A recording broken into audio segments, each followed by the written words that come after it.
So as I said in the last class, you have to be more and more interactive in this session.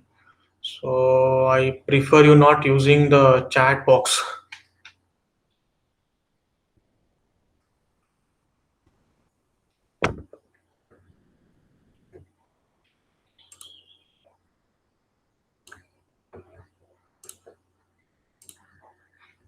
So kindly confirm if you are able to see my screen. Yes, sir. Yeah, okay. And what about others?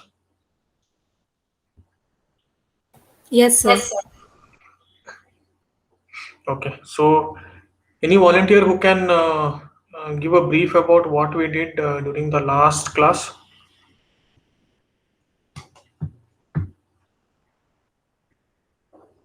Nobody? Introduction to data science. What is data Correct. and all those things. Correct. So in the last class, we started our session working on a small case study and understood why the items are arranged in the grocery store or any supermarket, the way they are arranged. When you enter a grocery shop, you see a certain type of an arrangement, and that is mostly common to any store, correct? And we understood that data, business goal, and also understanding your customer or a stakeholder are the three factors which you need to work on to be a successful data scientist. So we also learned the importance of the three pillars in data science, that is the domain knowledge, the mathematics or statistics, and computer science, and how each of these pillars are unique in their own ways to solve the business problem. So we also learned the need of data science to solve some of the data dependent business problems, and learned how data driven decisions are made. So while doing all that, we uncovered how each pillar of data science are uniquely needed. Like, for example, domain tells us what the data is all about and what the problem statement is. Math or stat helps you solve it more scientifically, and computer science helps you to do it upscale. So if you have millions of rows of data, you cannot do it on a piece of paper or on a notebook. You need scientific instruments. So you need to have system, you need to know about computer science to do it on a scale. So after that, we had an overview about the problems that data science solves, and we learned few applications of data science. And at the end, we spoke about the project life cycles. What are the various steps involved in a data science project? Okay. So when we talk about all those factors, at the heart of everything is data. Correct? Yes, sir. So data, what we are going to do is we are going to have a brief about the data. So there are different types of data. We have structured, we have semi-structured, we have unstructured, we have graphical data, and also we have streaming data.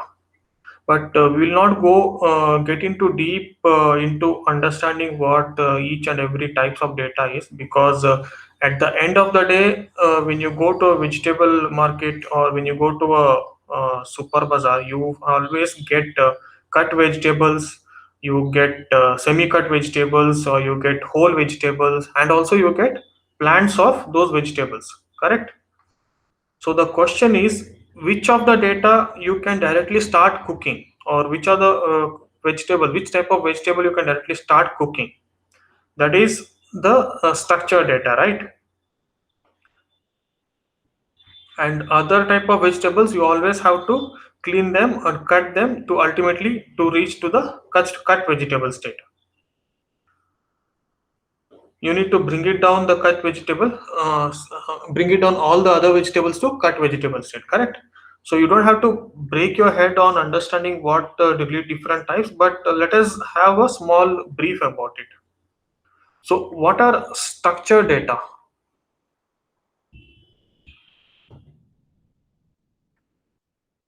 So any data that you see in a regular world in a tabular format is structured. So I will pick here a small number here. What is this number?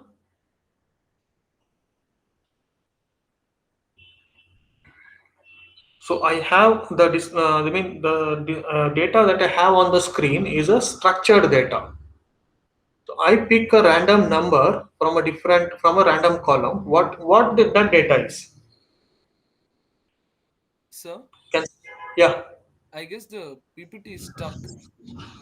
Like it's Okay. showing the agenda thing. It's still showing the agenda. Yes, sir. 1 minute.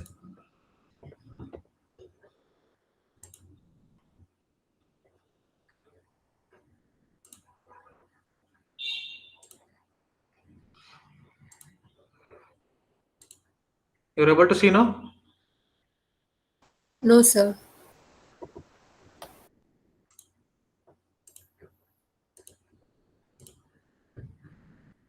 I shared my whole screen now. How about now? Yes, sir, we can see. Yes, sir. Okay. So I was highlighting one particular number. I highlighted this number. So this is a structured data. What you can see on the screen. So if I pick an element in this data, what this data represent?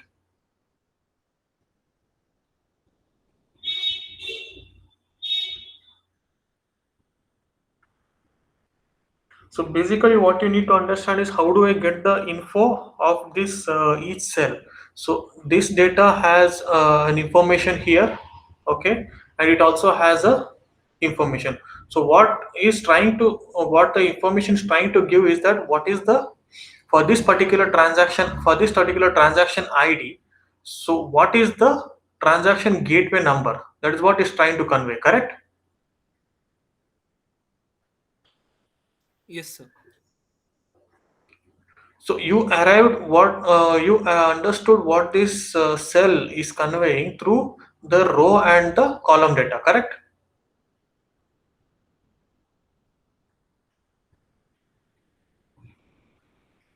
So the row, anybody has any idea like what this row and column data called?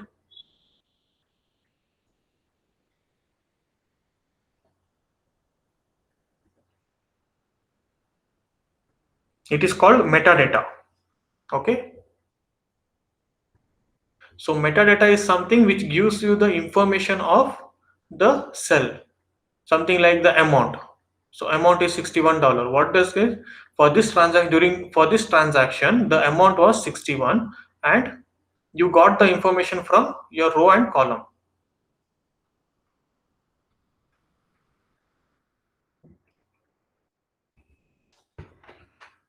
Coming to the second type, that is the semi-structured data.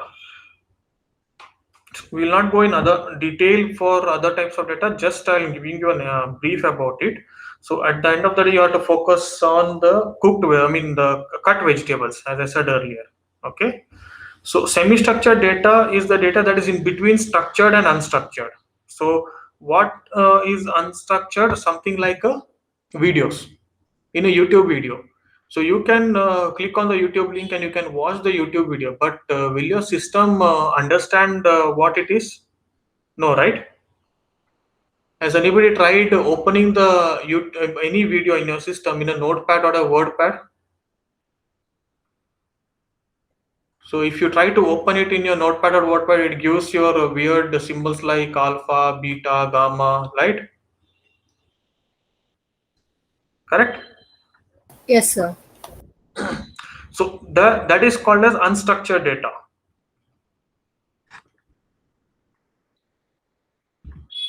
So coming to the fourth type of data, that is graphical data. How many of you are not using Facebook or Google here?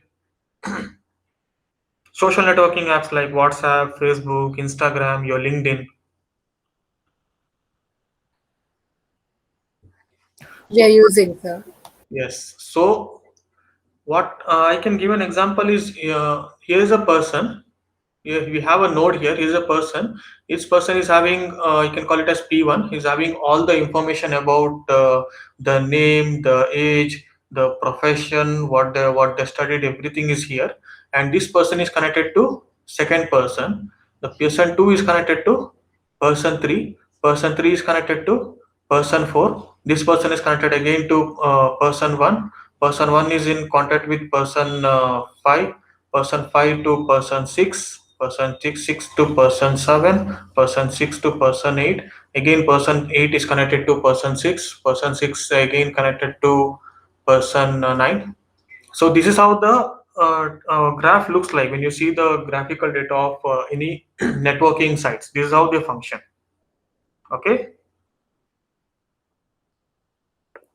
So moving on to the last data, that is the streaming data. So you can see like certain news,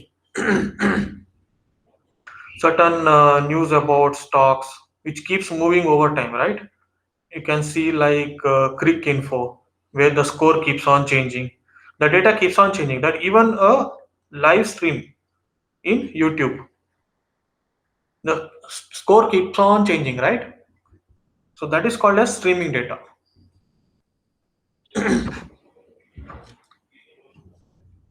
So coming to the earlier what we discussed for about are the types of data. I mean, and there are another way to define the types of data. That is an alternate view, and this will be your more important slide for you to understand what this is about.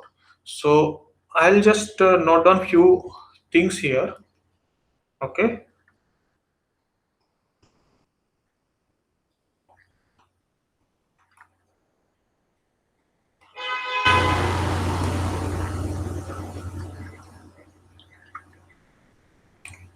So what is the first cell about?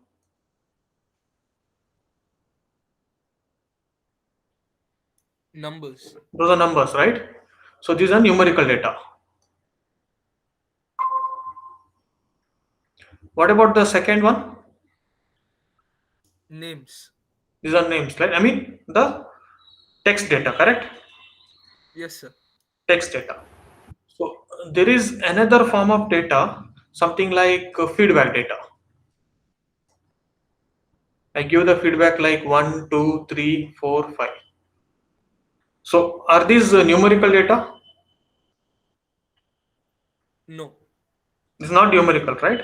This comes under text data only, because you don't, by looking at the numbers, you don't do any mathematical observation. What you do is you relate, you check the degree of relation, you see the degree of relativeness.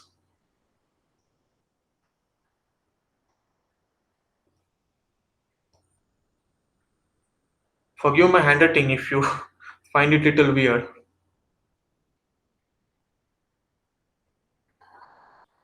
So can I say that a product or a movie that is rated 1 is worse than a movie that is rated 2? Yes, sir. I can say, right? Or can I say that is it half as good as 2? No, right? You're not doing any mathematics here. You're doing the qualitative analysis. Correct? Yes, sir. For understanding the quality, you cannot do any math. So even the text, something like good, bad, and excellent. Correct? So these are, even these are you're understanding the quality in these words. Correct? Or even gender of a person, either it's male or a female.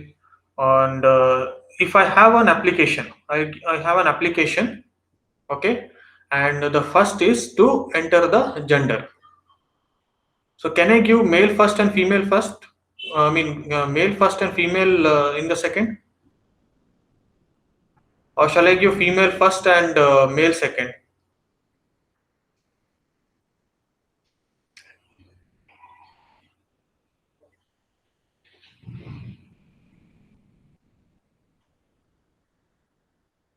I can give any other way, right? It doesn't matter. Yes, sir. Either way.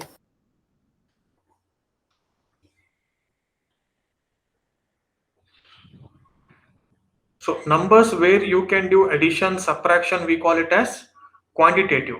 And the other one where we have the characters or the textual like customer feedback or the categories, those are called as qualitative.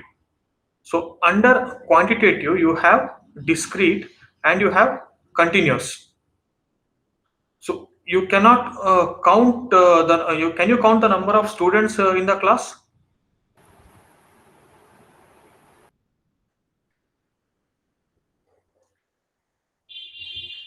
Yes, we can count. You can count, right? But if I ask you to count your age, We can't. you can't, right? No. I can say that I am 20 years old, 20 years, 12 months, 5 days, and 6 hours, 15 minutes, 30 seconds.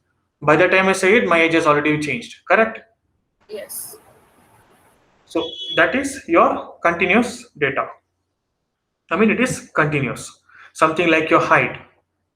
You cannot, rely on a specific number. It keeps changing, right? Yes.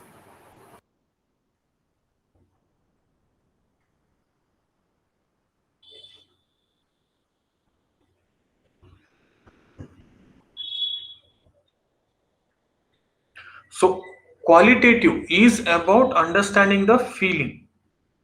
So the product has got better rating than something like you're trying to understand something. So this product has got better rating than Avinash has got a better grade or other than other teachers, something like that. So we are trying to compare here, correct? Yes. So this is called as nominal data. So if you go to a movie, however, something like let me start with the feedback. So normally, how do I give the feedback? So 5 for excellent, 4 for very good, 3 for good, 2 for average, 1 for bad. So shall I give something like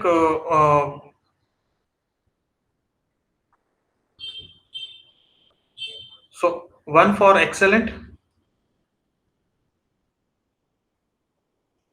1 for excellent, 2 for terrible, 3 for average, 4 for good, and 5 for worse. Shall I give something like this? No, you can't do that. No, sir. No, Should be sir. order. So there is a order, right, to in the way how you want to arrange it.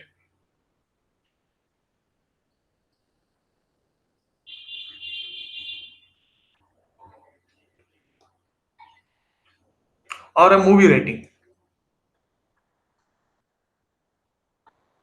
So any movie, if you go and if you want to rate online, you have something called as stars. What's happening to this?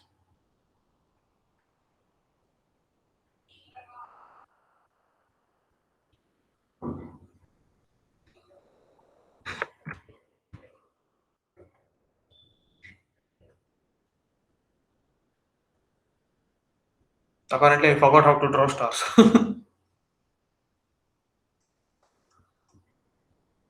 You're seeing the stars, right?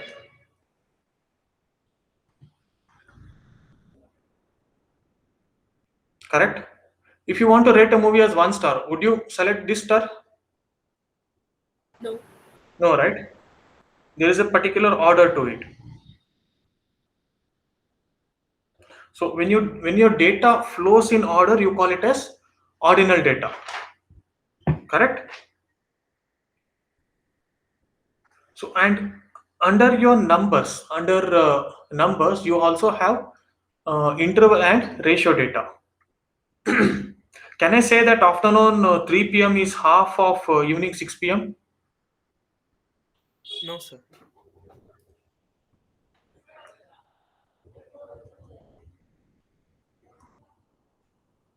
No, right? Or so somebody saying that time is 00. So that does it mean that time doesn't exist? It simply means that it is midnight, right? On similar lines, if I say that the temperature is 0 degree, does it mean that the temperature doesn't exist?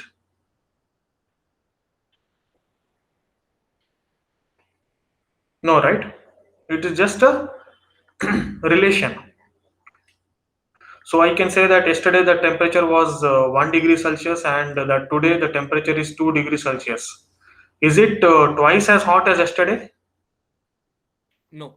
No, right? You can just say that it is a degree hotter than yesterday. So all these are interval data. There is some interval in this. So coming to ratio data. So my suitcase is 10 kgs and Devi's suitcase is 20 kgs. Can I say that my suitcase is half the weight of Devi's suitcase?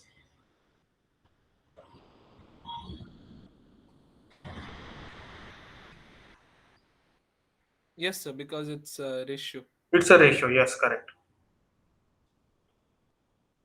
So is it clear to you on the interval and the ratio data?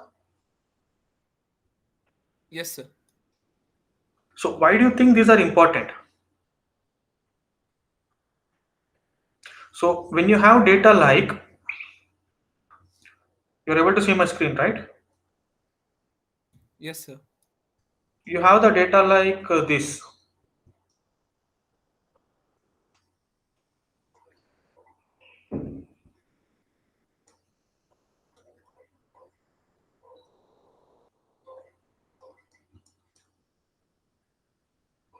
So what is this? Dates. This is monthly data, right? Yeah. It represents a month. So you can combine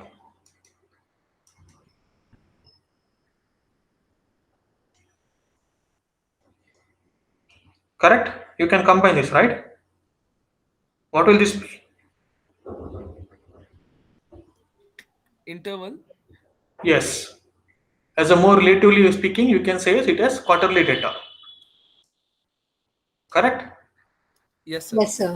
What my sales was during quarter one, what my sales was during quarter two, during quarter three, quarter four, right?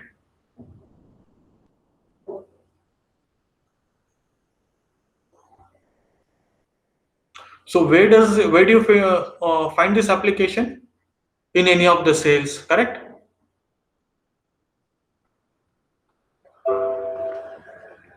You can also see like if you have more data and if you have more time, you can also see like shift data. So you have a data of manufacturing. You can the manufacturing normally works in 3 shifts. You can work on shift data, something like 6 a.m. to 2 p.m. from 2 p.m. to evening 10 p.m. and again 10 p.m. to 6 a.m. You have like 3 shifts, correct? So based on dividing the data into interval, you can see what was my output during the first shift, what was my output during the second shift, what was my output during the night shift, correct? Yes, sir. So that hope interval data is clear to you. Now you have the idea like where the interval is used.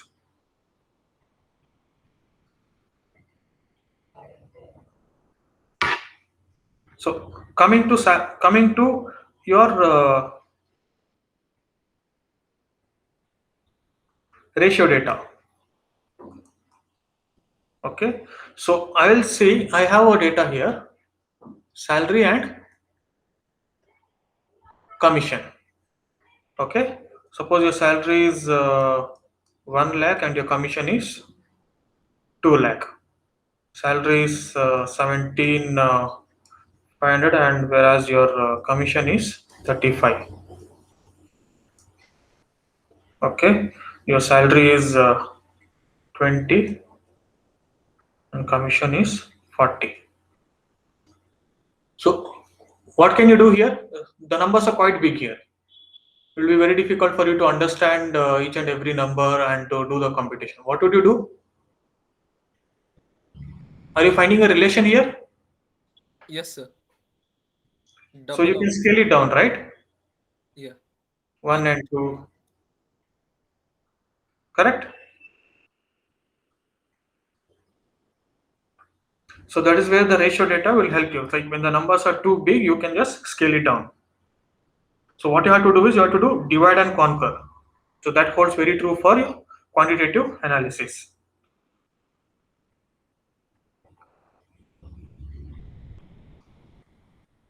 Suppose you have a case study where you have to take only the ratings which are above 4 to understand which are the most liked item in items in Amazon. You have to take only the amount 4. So that will be your ordinal data. You need to understand what is the average salary for male, what is the average salary for female, and you have to compare who is getting more pay. Correct?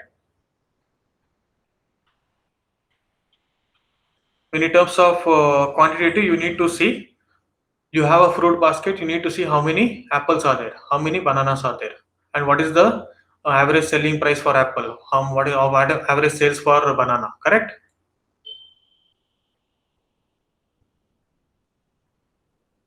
And you have your sales of your houses in Mangalore. You need to see what is the lowest selling rate, what is the highest selling rate. The data is continuous. Correct?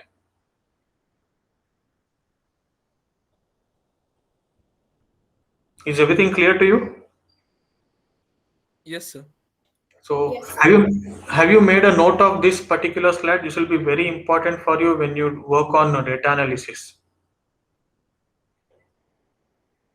Yes, I have.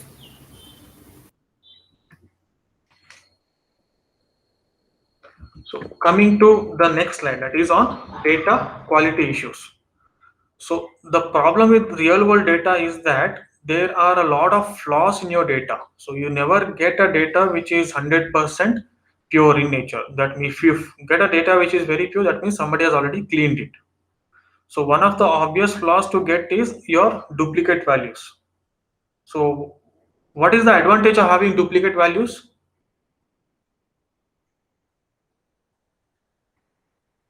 If we lose one value, Correct. You have a backup. maybe, yeah, So by chance, if you delete a row also, you have another one. But what is the disadvantage? Wastage. the data Because get Yes, repeated. So you have storing, redundancy issues.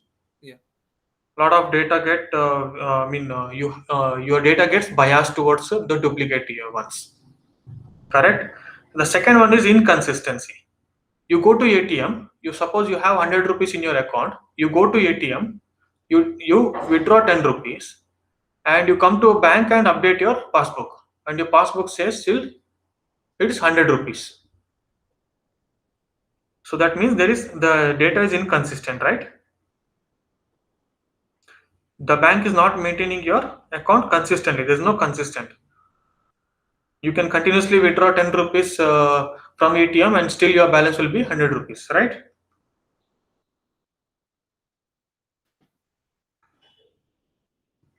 So these are the consistent issues which you face in data. All those issues needs to be fixed first before you start any of your data analysis or any of your machine learning models. So coming to the third one, correctness. Your age is 20, but while entering by mistake, the user has typed minus and then 20. Can your age be negative? no, sir. No, right? Age cannot be negative. And coming to the timeliness, at 12 o'clock, Infosys stock has taken a hit. Okay, and I am holding a big number of Infosys shares, and at 12 o'clock, Infosys stock has taken a hit. Whereas the news channel what I follow has not updated everything, and at 3 o'clock I get an email 3 p.m. I get an email saying sell all your Infosys stock because it has taken a hit. So by the time I sell it, it has already my money has already gone. Correct? There's no timeliness. I was supposed to receive the update at 12 only, but instead I get at 3 p.m. So this will not be helpful for me as a trader, right?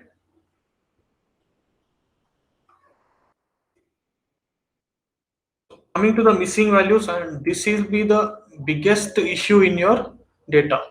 You always find missing values as one of the most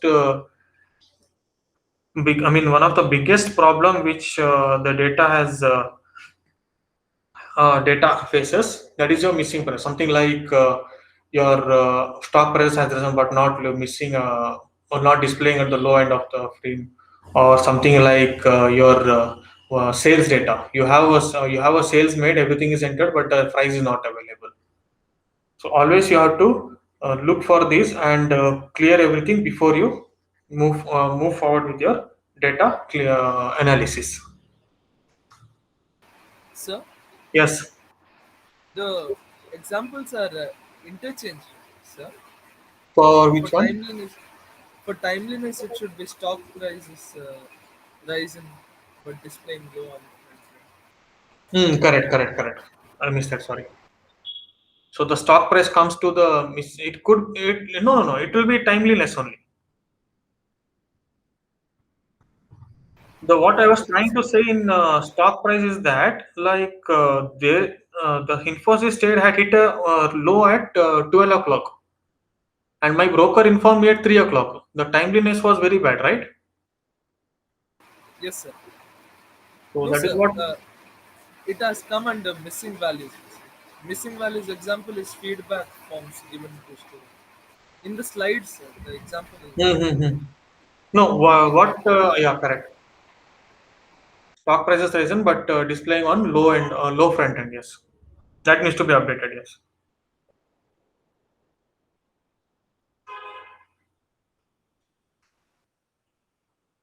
But are you clear with the missing values? yes, sir. What about others?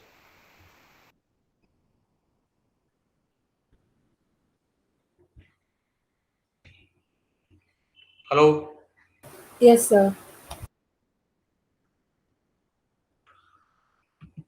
So I believe we have completed the first presentation of data science. So do you have any doubts in this particular introduction part? Many of the concepts, if you don't understand, is also totally okay, because down the line when you solve certain business problem, when you work on the practical solutions, definitely you will catch them. But in case you have not caught anything, definitely totally okay. Have you guys seen the LMS portal? Yes, Yes. sir. Some videos Yes. were uploaded. So we had uploaded starter Python starter kit, right? Sorry, statistics starter kit. Yes. Yes, sir. Have you started working on it? Yes. Okay, Yes, kindly sir. go through each and every video and try to close it off by at least the next 2 weeks. So in this session, what we are going to do is first we decided we will make starter kit for both, for Python as well as for statistics. But later now we decided like we will start our Python directly in the live class. Okay. So and while covering Python in live class, and when we start our data analysis classes, so all the statistics concept will be covered here. So you can go through the statistics starter kit and make clear notes on this topic, and that notes will be helpful for you when you when all your Python is also clear and you start working on your data analysis. Okay.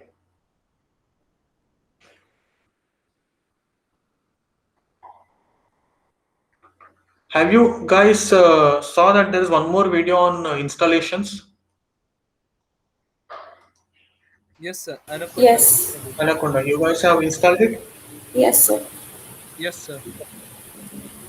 So you're able to open the notebooks, Jupyter notebooks. I think in Python starter kit, we have a few introductory notebooks.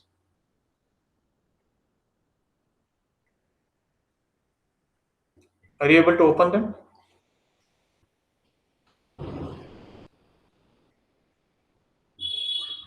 Yes, sir. Okay. So coming back, we are going to start our session with Python, and Python is the language that helps you pass the logic to your computer, right? So your computer don't have the brain, to be frank, like it doesn't have whatever instructions you give to the computer, so it will going to process it. No computer in the world has brains. You have to tell it what needs to be done. So how are you going to tell the computer what needs to be done? So we do it through programming, right? So when you have to communicate the logic to the computer, you have to write the code that computer understands, and that's where one of the language, that is Python, will come into the picture. So before we start directly, I will give you a simple demo.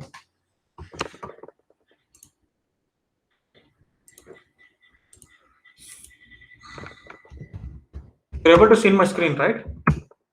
Yes, sir. So these are called as candlesticks. How many of you are traders here? How many of you understand what this is?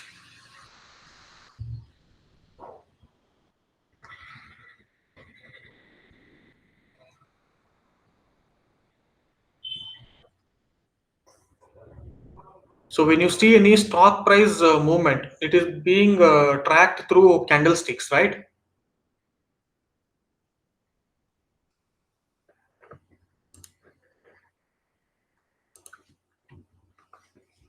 So any price movement, it is being captured by candlestick. So you have your if it is a green candle, you have your open price, you have your close price, you have your day's high, and your lowest price achieved in a day. Correct? This is your day candle. If it is red candle, that means the price has gone down. It opened somewhere at here, it closed at here. This is your lowest price, this is your highest price, right? It's clear?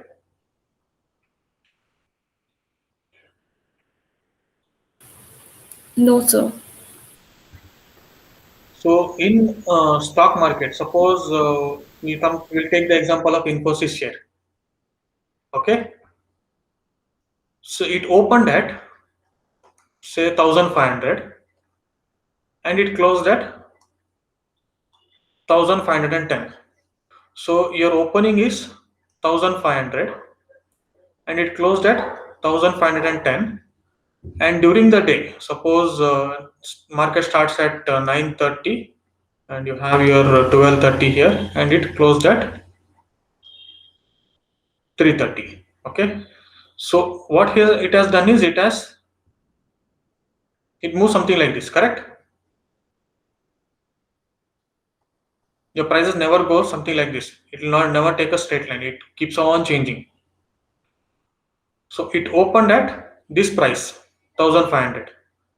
It closed at this price 1510. But this is not the highest level it has achieved, correct? So this is your highest peak point which achieved in on that particular day. So this will be something like 1515. And during the day it took a dip also here, something like 1508, correct?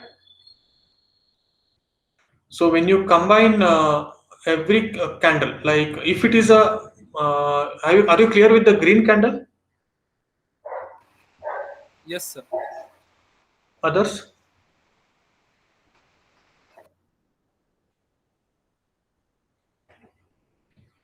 Shaina, it is clear to you? Yes, yes, sir. And Samantha? Yes, sir.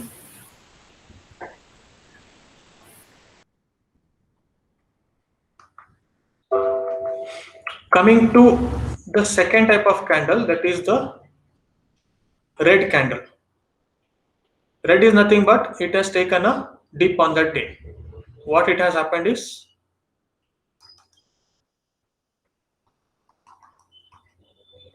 it has taken a dip. So it opened at let's say 1510. It made a highest of about 1515. It made a lowest point of about 1508, and it closed at 1500. So this will be 1500, this will be 1508.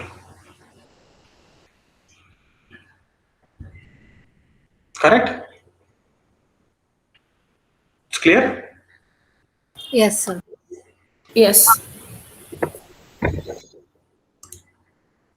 So imagine you are plotting this particular curve in Java or C++. Any idea how many lines of codes you need to type?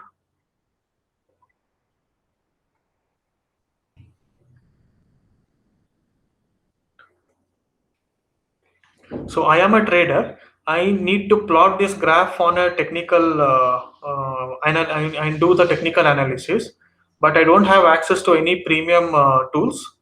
Okay, so if I have to do this graph in Java or C++ or any other language, I need to write thousands of lines of code just to understand it.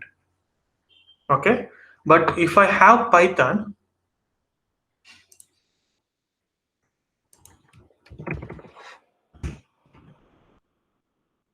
so what I have to do is I'll just Google candlesticks in Python, and the first website I get is plotly.com.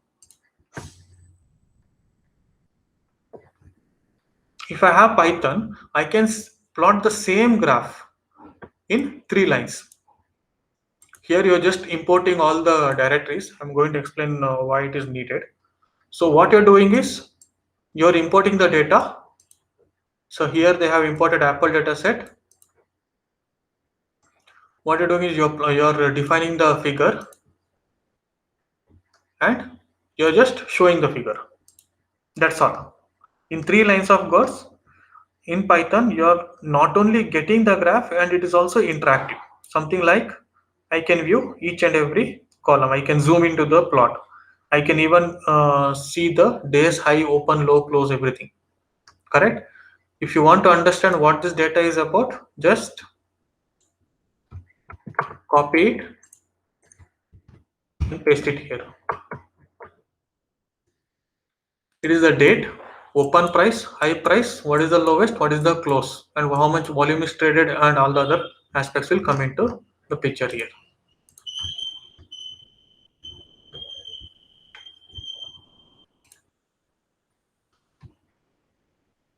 So is it clear to you like how easy the Python language is?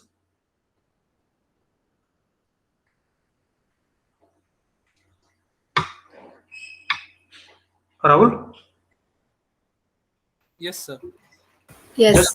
Just with 3 lines of codes, I have beautiful curve where I can do my analysis also, right? Yes, sir.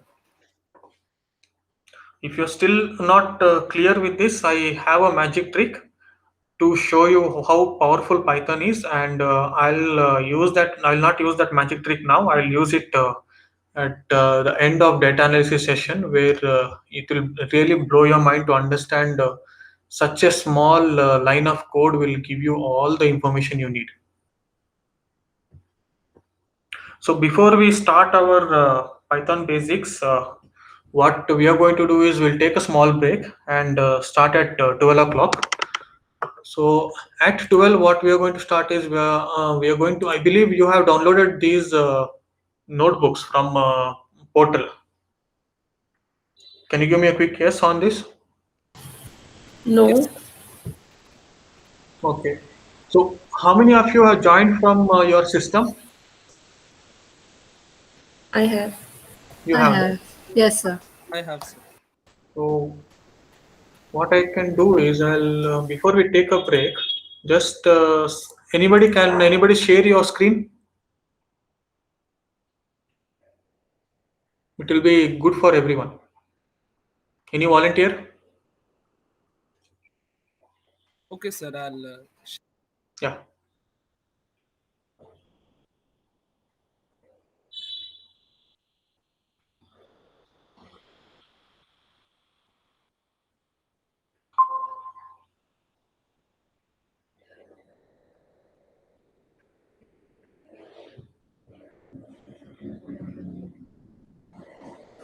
Open your LMS.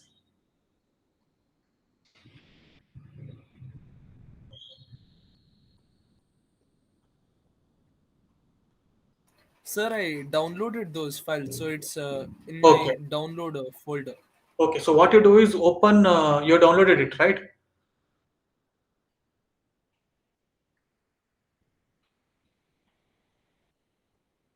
Okay. Clear. What you do is open your Colab.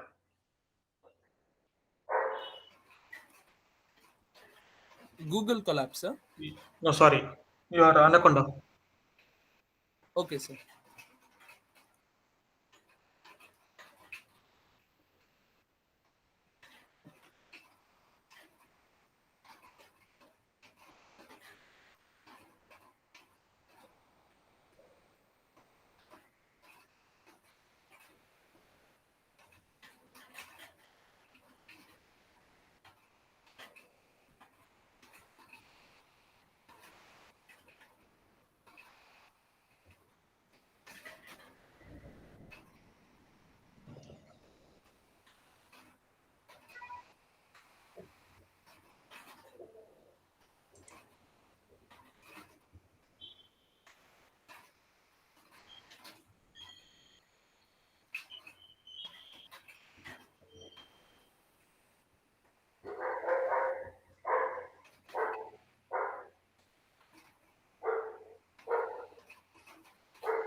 Samantha, you're able to cope up with the curriculum, right?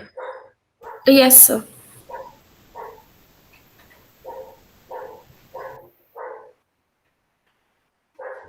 Because you joined little late. Yeah, yes. I don't know how do we download it. From where do I download it? If you could show me. Yeah.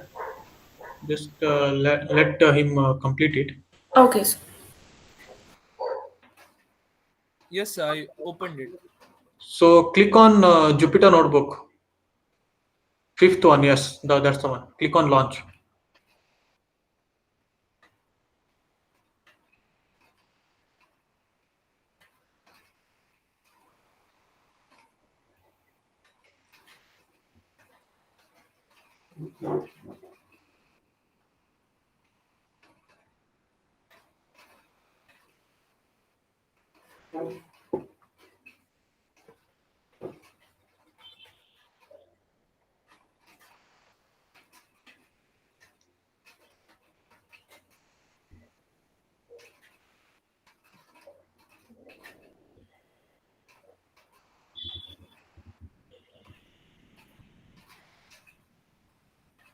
So what you can do is you can create a folder outside download, something like data science or something. No, no, no, don't use that. Click on the folder option over there. Down, down, down. Next to the downloads.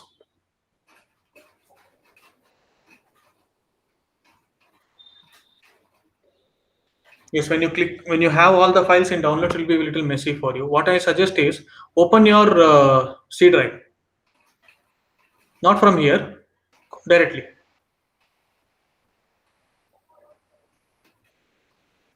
Create a folder here. You can name it as data science or something. And inside the folder, create one more folder called Python Starter Kit. So after launching the Jupyter Notebook, can you repeat? Yeah, after launching the Jupyter Notebook, what you do is just minimize and keep it. So Okay. what we have done is we went to C drive, we created a folder called data science, Okay. and then inside the folder we created another folder called Python Starter Kit. Okay, sir. Okay. Now, whatever files you have downloaded, right? It's in your download folder. Just move them inside your Python Starter Kit. Cut and paste.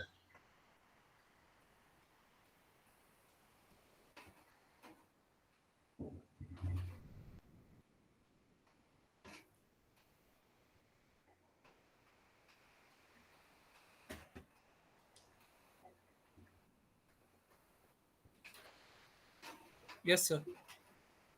Now open your Jupyter Notebook interface. Okay, Yes, sir. click It's on the open. folder option at the top. Can you see a zero over there Yes, sir. below? Next to that, you can see a folder option. No, not that. Next to that, you can see a logo type of a folder. I mean, folder logo.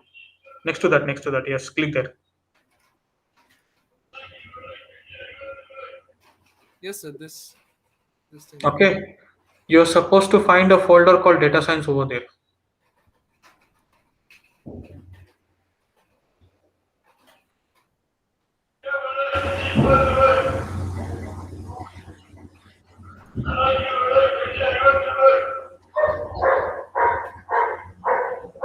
Just click on reload at the top.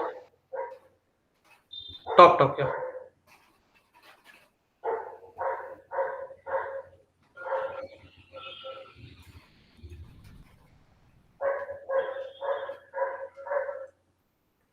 Now, can you see? Can you show me where exactly you saved it in your C drive?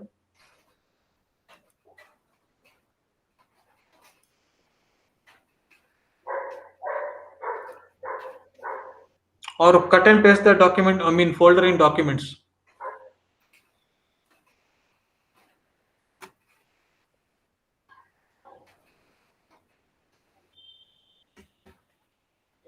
Put it in documents.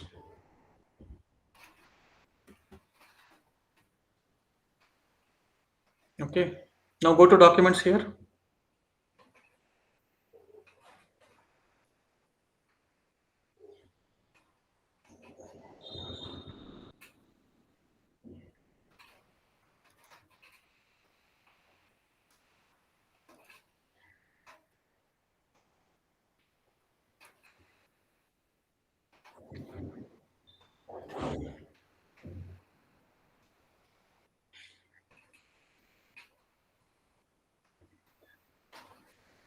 So should I delete and download those again? Yeah, better. Yeah. Okay, sir.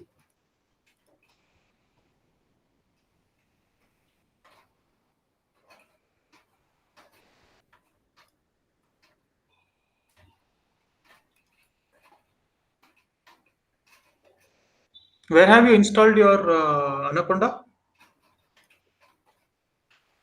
C drive only, right? I'll check that, sir.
First, what you do is the folder is zipped.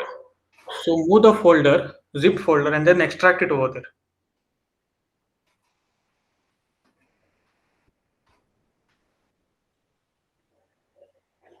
Don't okay, or you can extract directly there.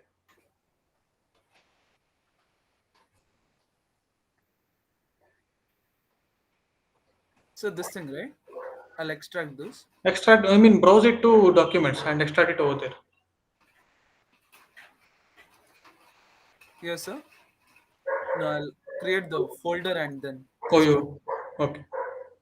Just create a new folder. Later you can rename. Yeah.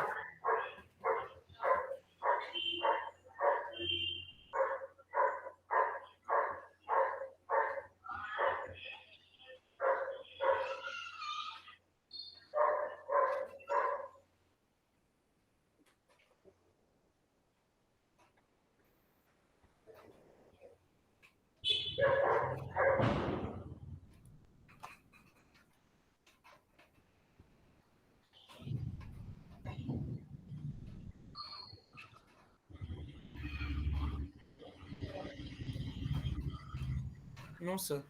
Why is it not coming? Are you able to access it from downloads? From downloads, I'm not able, sir.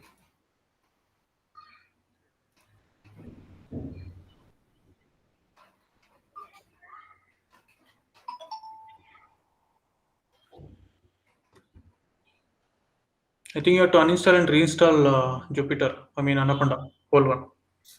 Okay, sir. I'll do that. Okay. Shaina, can you share your screen?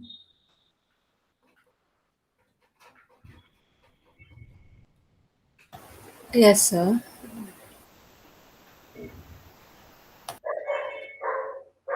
Or Samantha is also fine.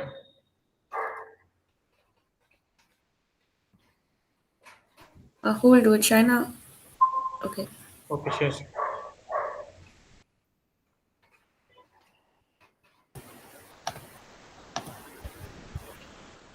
So have you downloaded the files? Yes, sir. I downloaded it. Okay. Where did you Uh, keep? is it visible? Yeah, it's visible. Okay. I made a folder in C drive data science and Okay. I extracted and I put the Python basics in that. Okay. So open the folder here. Uh, is it supposed to be seen on Jupyter? Yes, correct. No, I'm not getting it there. Refresh it once. Okay.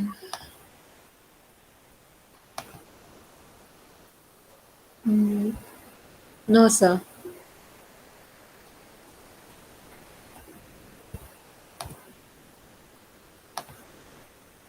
Okay. The other day, even I tried doing the same thing where in the video you showed us, how do we create data science folder and all. Even Correct. I couldn't do it. Who is having any desk here?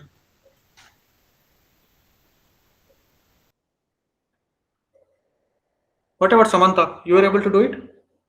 So that's what I was not able to do it. Last time the video, I just watched your video and I was trying to do it. Data Mhm. science, I couldn't do it. So I Okay. thought of asking you the same, but then Who is having the any desk?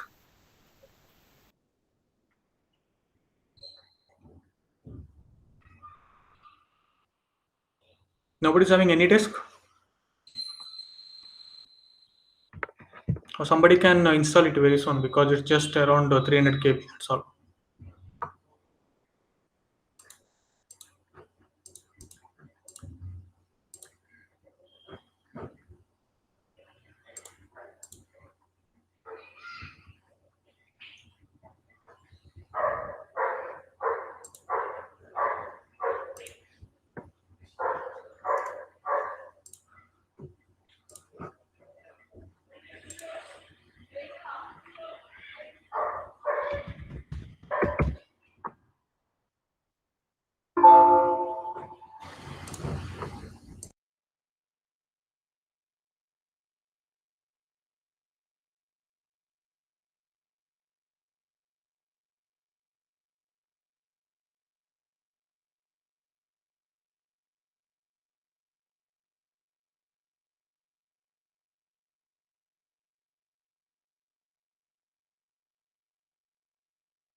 I'm just posting a link here in the chat box.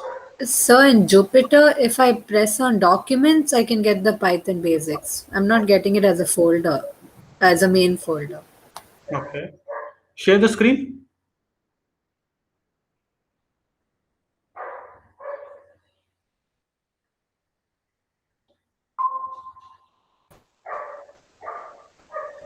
Visible, sir? Yeah, Okay. Documents, yeah, Python basics. Yeah, I'm getting it. you're getting it. No, yeah. Yeah. It's clear for you. It took some time for refresh, I believe. No, it's coming under documents. That's all.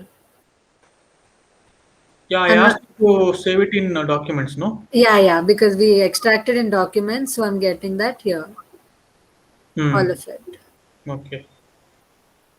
You can create a separate folder, or you can create a folder here itself. Oh, okay. Can you see one new option at the right side? Yeah. Yeah, there you can create a folder down below. Okay. I have downloaded AnyDesk. Okay, 1 minute, Samantha. Okay. So what you do is select on it. I mean, tick the. Go back. Go back. No, no. Okay, okay, that also works. Just check the box next to the untitled folder Yeah. and rename it. I rename it. Yeah. Oh, here. Okay. I name it data science. Yeah, you can name it as data science.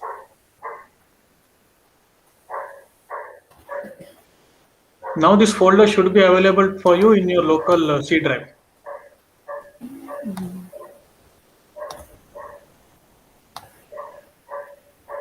You can cut and paste all the files over there. Okay.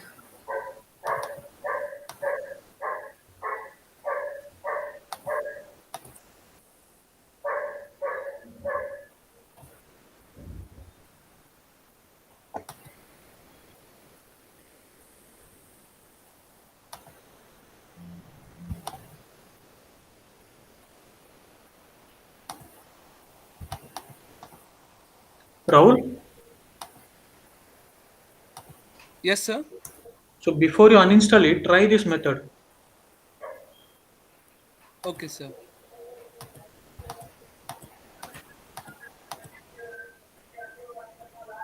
Got it, right? Yes, sir. Done.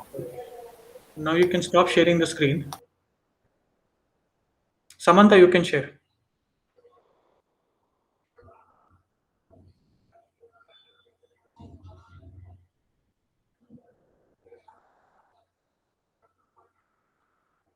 Samantha, hello. Can you see my screen? No. Wait.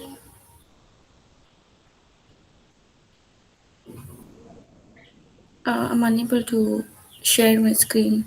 Share entire screen. How do you guys do it? Share screen? At the bottom, you have that three option, no? I mean, three dots. Yes. I clicked onto it. And then Then click on share. I have no option called share here. Oh, next to it, you have a share option, no? Can you see a small box type of with an arrow? Yeah. So click on that. Present now. I don't have a present. There's no present now, nothing. It's like your entire screen, a window, a tab. Okay, do one thing. I'll present the screen here. You give me a AnyDesk number. Okay. I'll paste it.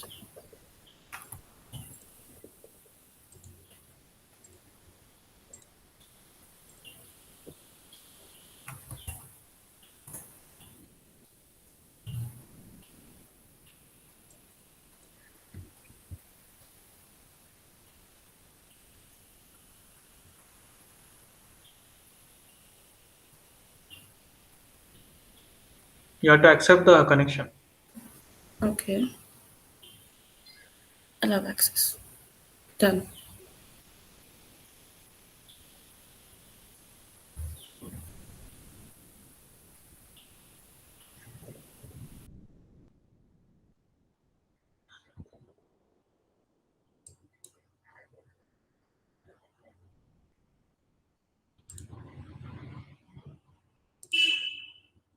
Still waiting. I have accepted it. It's like session request received. Okay. Done. Okay. Done. Mhm.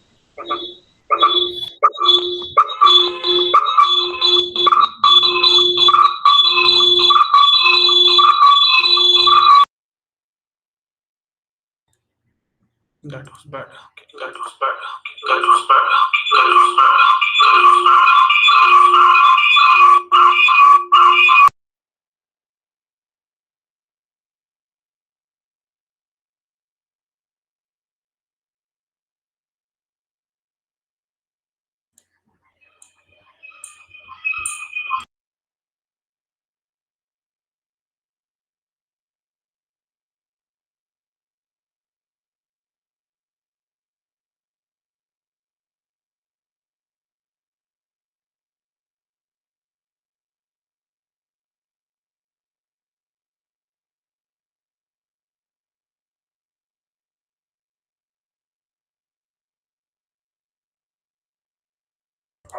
Hello?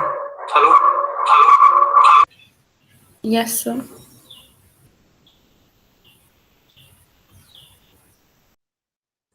Voice echoes too much.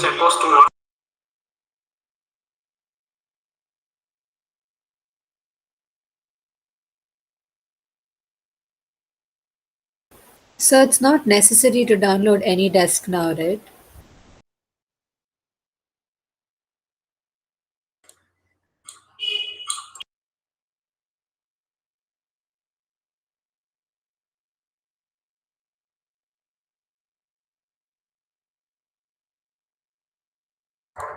Do one thing. I just disconnected from Samantha. Others can take a break. So because if I share it here, it will be difficult because the voice keeps on echoing. Okay.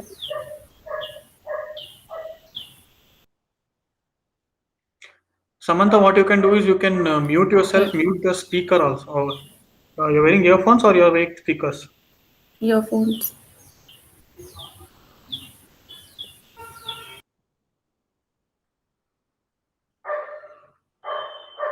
Okay. After at the end of the class, we will try to resolve your issue.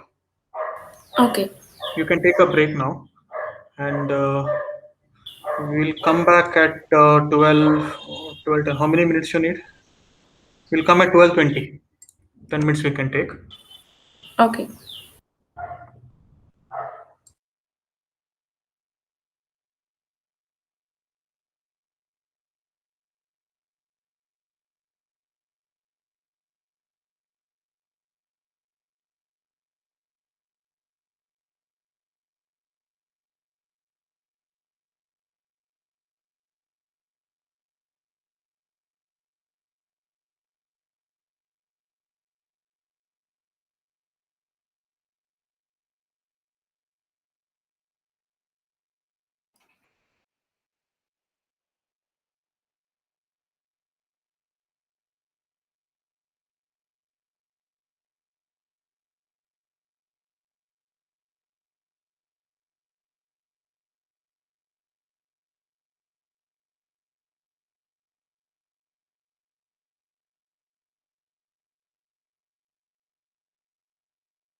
Is everyone back?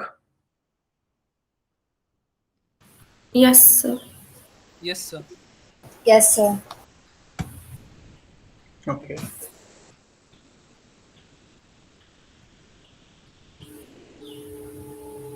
During the break, I was just checking how to help you guys. See, I am in the portal here. You're able to see my screen, right? So I was able to sort it out. I was doing the same thing. I was able to get it right now. Okay. So, who else is still having the problem here?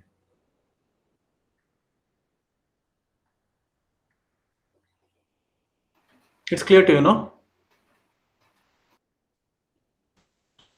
Yes. Rohan?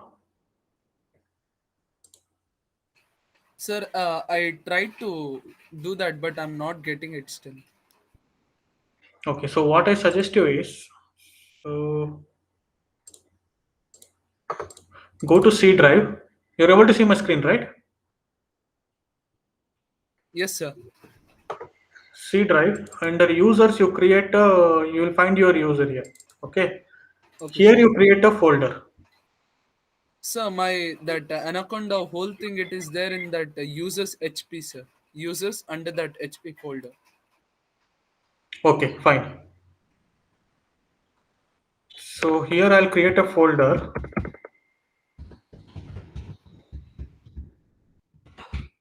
Okay. And what I'm going to do is I'll just download the data set.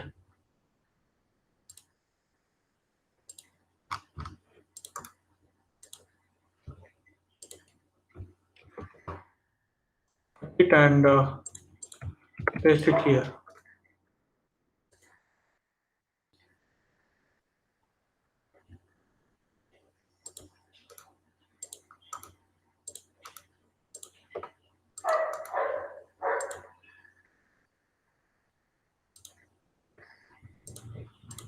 Okay.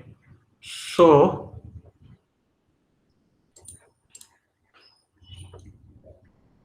under home I can see the folder here and all the files. I can just click on one.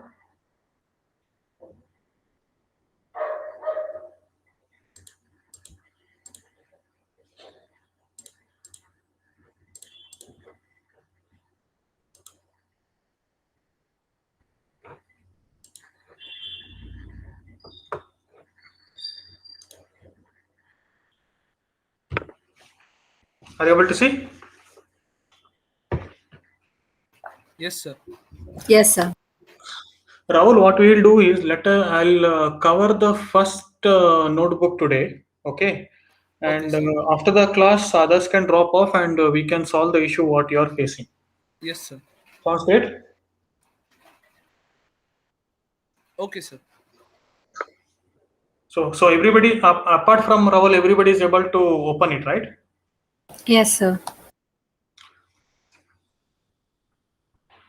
Okay. Yes.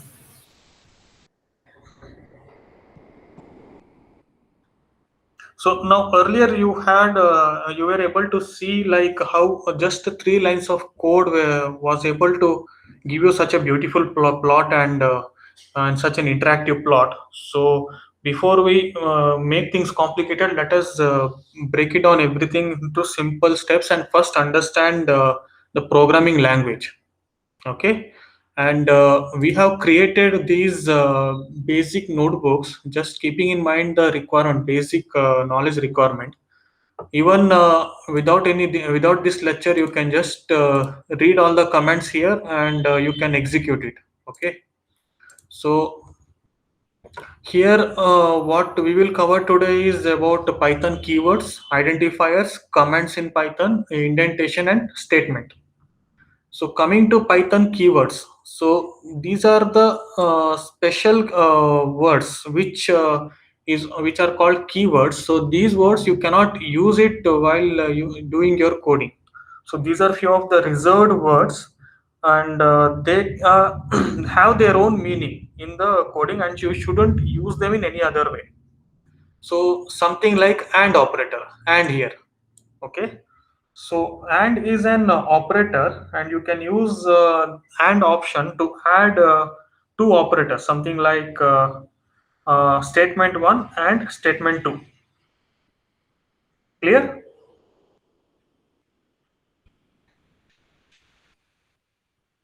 Hello. Yes, sir.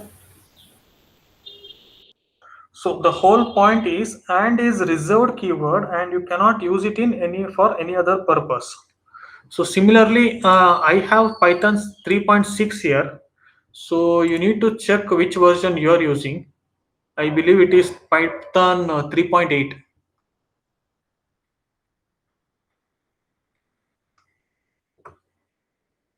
So this one is already having few keywords written in it. What I'll do is I'll use the other one.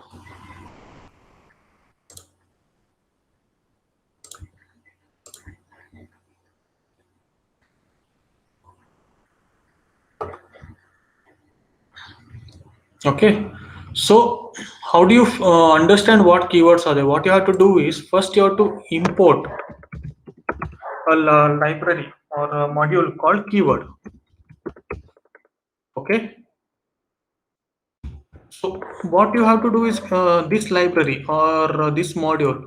There are number of modules in Python. So what you have to do is whenever you want to use specific codes or specific functions, you just have to import it and use them. So the keywords has a specific module or a library.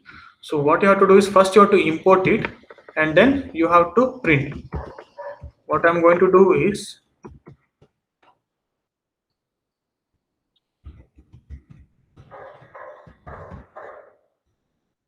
AW list.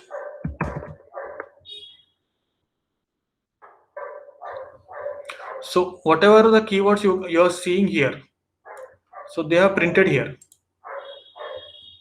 If you want to understand how many are there, so what I'll use a function called as length. So len is a function which is used to understand what is the length of any variable or any list or anything.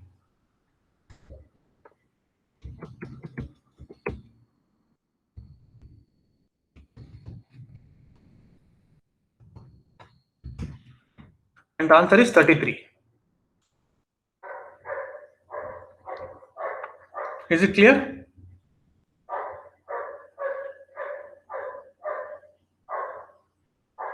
Yes, sir. So don't get bogged down if you don't understand anything right now. So we are going to take it step by step so that you take your time to understand it slowly. So please remember that these keywords and keep a reference of these keywords so that you do not use them while doing your own projects or your in any of your coding. So coming to identifiers. So they are the means to identify other entities in Python, which are functions or variables. Identifiers help in identifying different entities. So to define an identifier, you have a set of rules which we need to follow. So basically, you need to follow the three rules. So the first rule is you can use a combination of lowercase alphabets, that is A to Z, uppercase alphabets A to Z, and digits 0 to 9, or an underscore. So you can use a combination of all these to define an identifier, and you cannot use digits first. So your identifier cannot start with a digit, and you cannot use these keywords, whatever keywords we discussed earlier, we cannot use them. So let us start with understanding how to use the identifier. Something like someone 99 equal to 10. So this identifier has having lowercase alphabets and the number. So if I run it, it will execute. Everybody remembers, right, how to run it? What are the keys you use to run the code?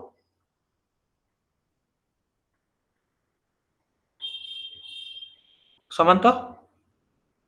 Control and enter. Correct.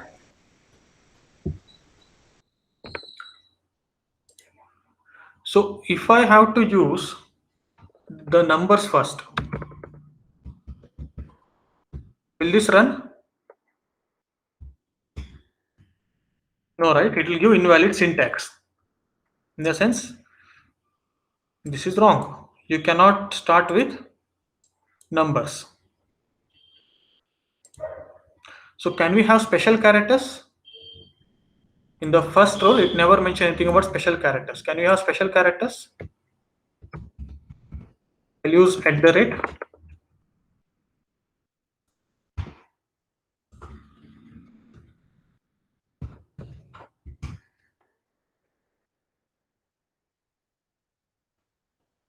Once again,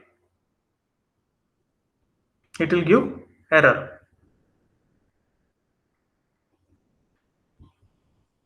Correct? Cannot use keyword as. Why is it throwing this error?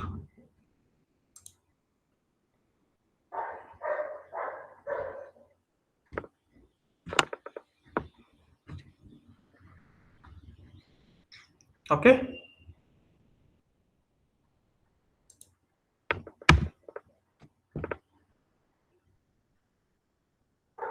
Can you use a function? I mean, can you use a keyword?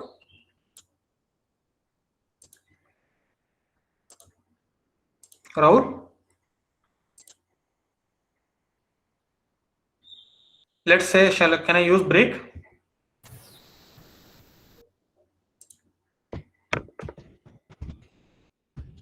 Break equal to 10. It throws me an error, right? Is it clear to you all? Yes, sir. Where is Rahul? Yes, sir. Clear. Okay.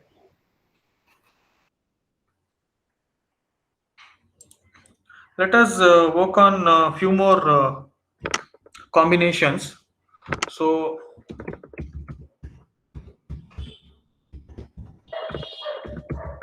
will it run?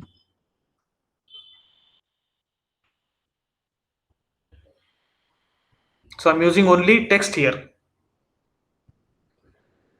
The first case.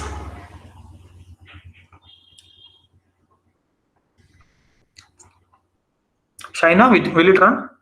Yes, sir. Correct.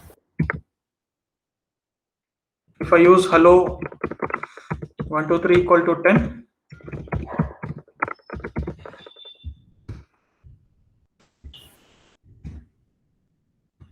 it runs.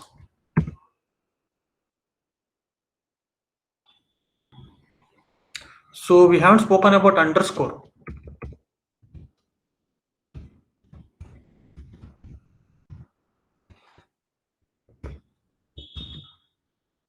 So even underscore works.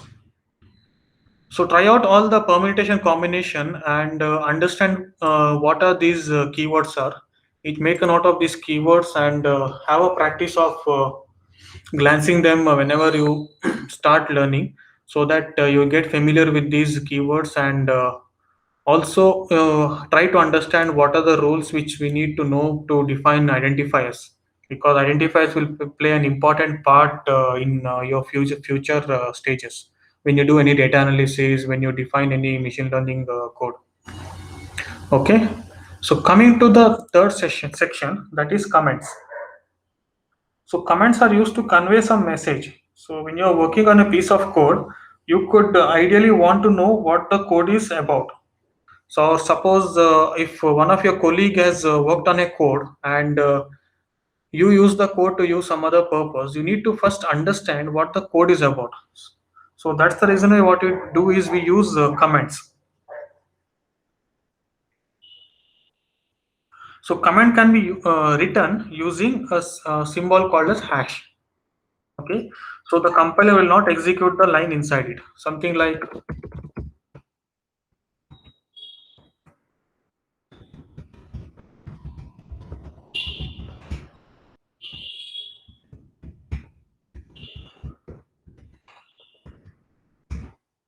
The compiler did not run this.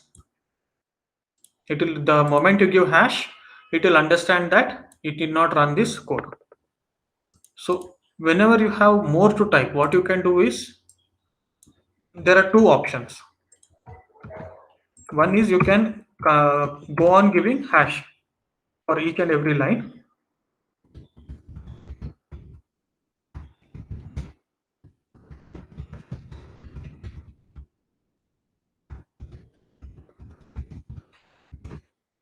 Okay.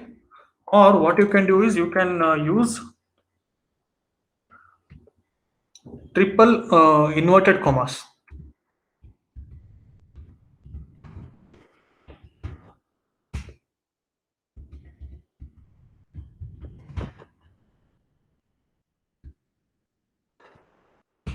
And you can write anything here.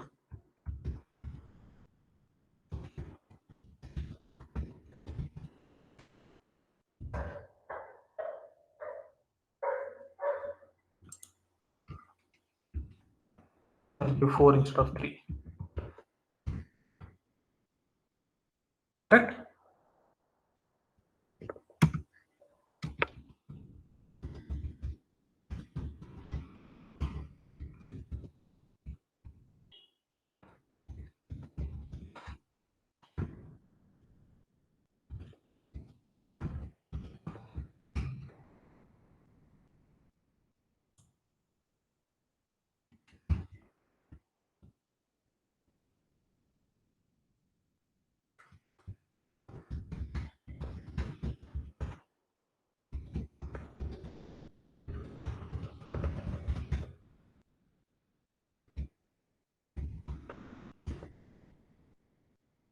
Is it clear? Yes, Yes, sir. sir. So normally when you're giving a comment in Python, what we do is we use hash. I mean the hash special character, or whenever you define a function. So the function will also have a doc string to mention what the function is about. So that is where you use 3 single inverted commas or 3 double inverted commas to open a, I mean to give the comments.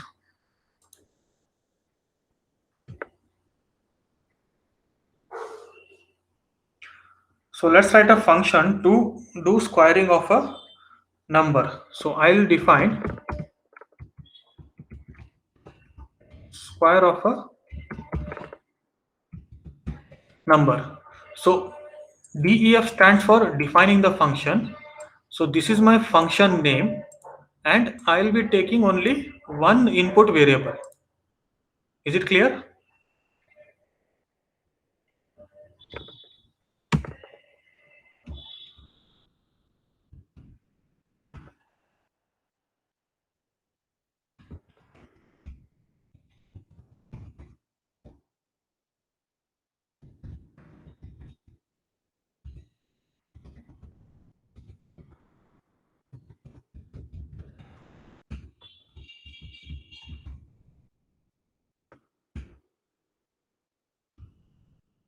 So I'll give one more line here.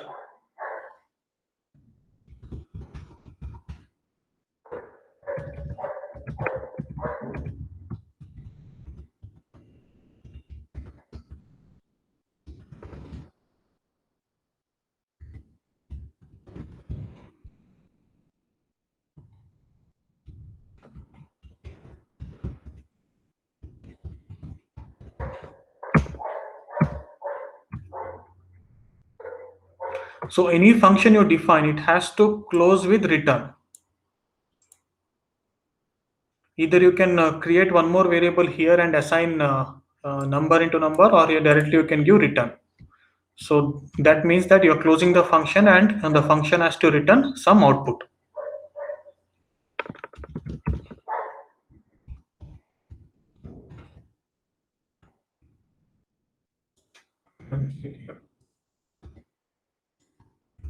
So I'll take the square of 20, and the output is 400.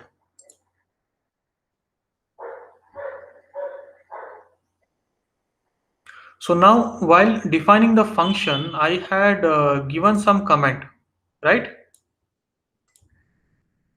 So how do I use this comment? How do I understand what is mentioned over there? So what I can do is I can give print dot underscore underscore, and if you run this, you will get the comment what is mentioned in the function. So alternatively, what you can do is just open the function and give control plus tab. Oh, sorry, shift plus tab. Okay. So when you use shift plus tab, you get the signature here as the function and the docstring. Is it clear?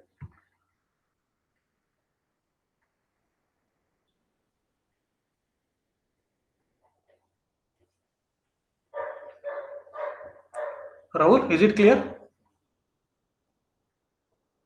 Yes, sir. And others? Yes, sir. Yes, sir.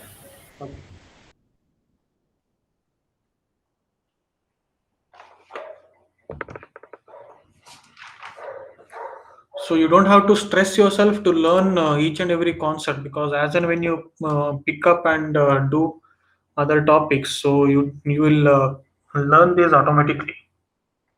So or once you are midway in the course, you can just come back and brush up through these starter kits. It will be very clear to you as what each and every what each and every topic means and how exactly to use them. So coming to the next part, that is the indentation.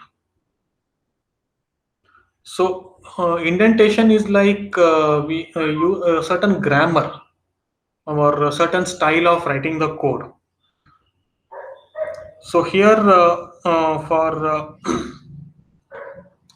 if it is any other language like Java or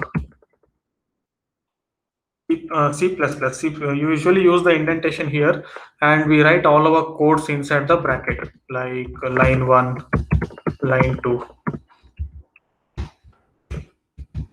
line 3. Okay, and the code ends with the close of a bracket.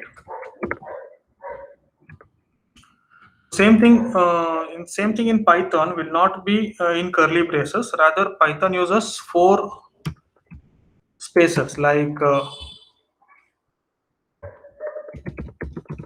your major line and 4 spaces, line 1, line 2, line 3, line 4, and then your minor line. So major and minor line, they are the same, but line 1, 2, 3 are ones to get treated as a block. So this is a block of code, and it will only execute when major line holds it true. Something like giving a loop. Are you guys aware about the loops in other language? Yes, sir. Your for loop. Yes, sir. It keeps repeating until the condition is false. Correct. So here I can give a small basic example as defining variable. So variable 1 equal to 10, and I give us 4 space and define variable 2 equal to 20. Now will this run?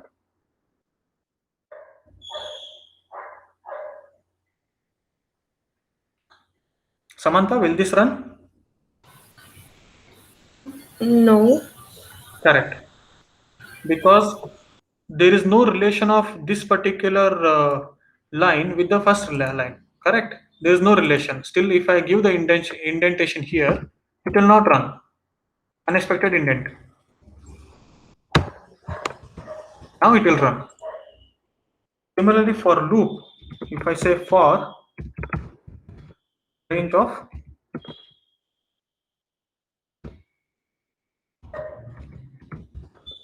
print I.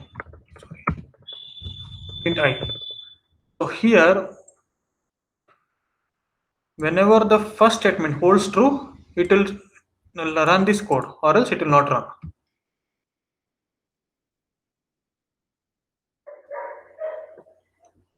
So print I is logical continuation of the first line, whereas here there is no logical continuation here. That's the reason why it threw an error. Whenever there is a logical continuation, only then you will not have any error and you're following the right indentation. So oftentimes when you write the code in Python, it will automatically take the indents. You don't have to worry so much about it. Or whenever the compiler throws an error, you should be smart enough to understand what the error is about. We have a particular session in the starter kit to understand about the errors. So don't have to worry about it.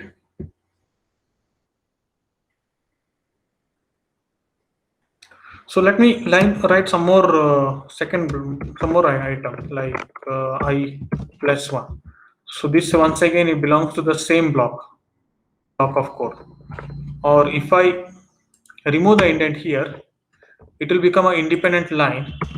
And what it will does is first it will print 1, 2, 3, and then when it came out of the loop, the value of I was 3, and it added 1 to 3. I mean the number 1 to I value. Or I can write a statement such as back to original. Correct?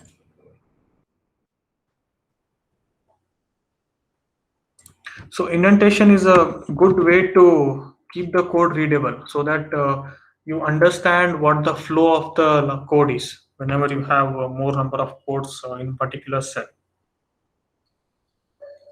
So if I say that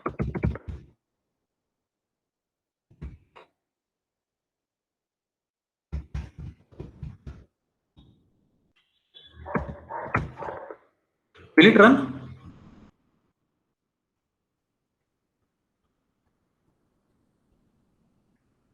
No. It will run.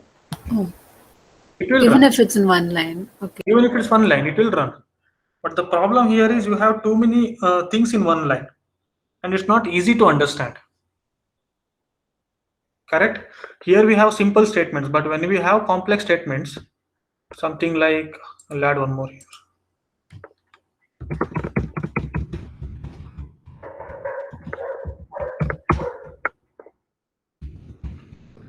Something like this. It's difficult to understand, right? So readability is very worse here compared to what readability we had. It was very clear to us how the loop is working, how the compiler is working, where the compiler is going. But here it was difficult to understand. Correct? Yes, sir. So coming to Python statement. So in very simple sense, it is the instruction that Python interpreter can execute. So if I have to give an, for example, if I have to give an instruction like a equal to 1, it is an assignment statement. That is, I am assigning the value 1 in a. So it is nothing but a single line statement. So a equal to 10, variable equal to 20. These are single line statements. Correct? So wherever there are other statements like if statement, for statement, we will discuss in other section. We have a particular section. Maybe not this week, definitely maybe in next week. Coming to multi-line statements. If I have to define number equal to 10 plus 20 plus, and if I have to define it in the second line, 30 plus 40 plus 50. Okay. So what I can use is I can use the backslash here so that the compiler understands that it is not the end of the sentence, there is still something left in the second sentence, and it will throw out the error.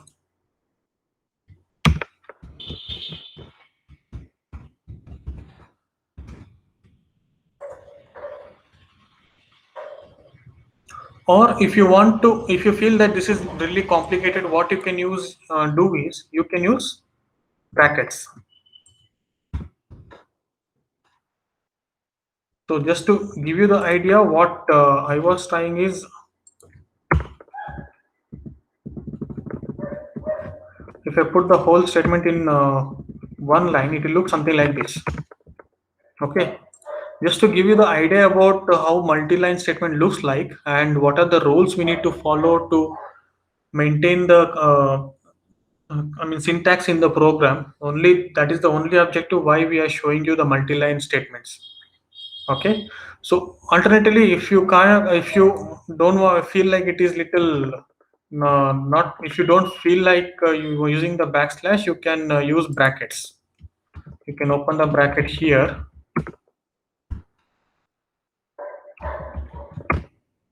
and close the bracket here.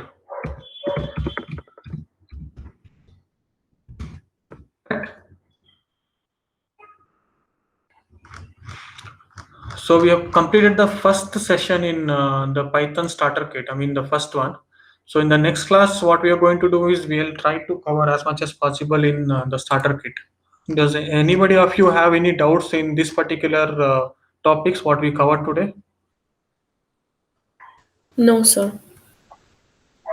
No, sir. The next class we can cover more topic. And Rahul, I feel you had some issue, no, in installation. Yes, sir. So everybody else can drop off. Only you can stay for some time and try to close the issue. Thank you so much, sir. Thank Thank you. you, sir.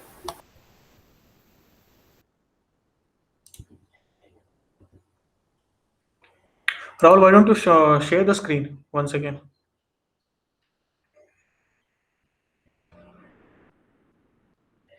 I think I should stop sharing now.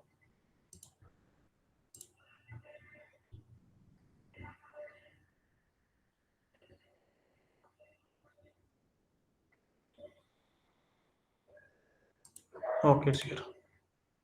Yeah, you can share now.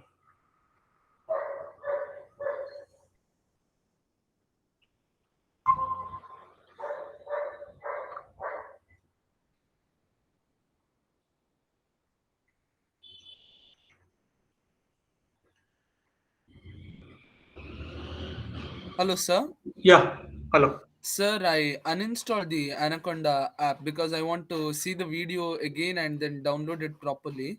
Okay. And then I will. Sir, can I have a Gmeet with you later in the evening? If you're free. Yeah, you can do that somewhere evening. I'll just confirm you. Sir, can I get your number to contact? Yeah, you can note down Yes, sir. Please. 966 966 36 36 59 59 371. 371. Okay, sir. So, sir, I'll text you in the evenings. If you are free, then Yeah, because I tried to do AnyDesk here, but it was echoing too much. yeah, With Samantha, it was very difficult. So that's the reason why then later she figured it out and it was clear with her. yeah. So let us try to solve from your case also. Okay, sir. So in the evening, I'll just text you, sir, at what Yeah, time. sure. Okay. So I'll try to download it again, sir, and all the files I'll keep it ready. If I have an issue, then we'll sort it out, sir. Correct. So what I'll do is you'll have the recording with you so that you can use the recording and Yes. even today's recording also. So we'll Yeah. try to upload it as soon as possible. So Okay, both the sir. recordings you can use it as a reference and you can understand like how to solve it. Yes, sir.